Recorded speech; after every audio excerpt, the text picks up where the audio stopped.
حضرت عیسیٰ علیہ السلام ایک قبر سے گزرے تو عذاب ہو رہا تھا۔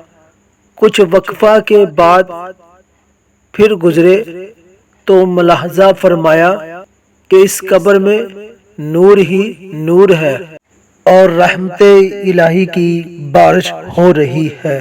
آپ بہت حیران ہوئے اور بارگاہ الہی میں عرض کیا کہ مجھے اس کا راز بتایا جائے۔ ارشاد ہوا، اے روح اللہ، یہ سخت گناہ گار اور بدکار تھا،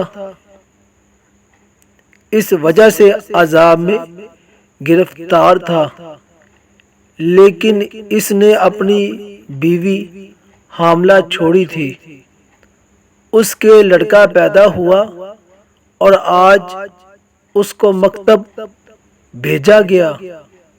استاد نے اس کو بسم اللہ پڑھائی، مجھے حیا آئی کہ میں زمین کے اندر اس شخص کو عذاب دوں کہ جس کا بچہ زمین پر میرا نام لے رہا ہے۔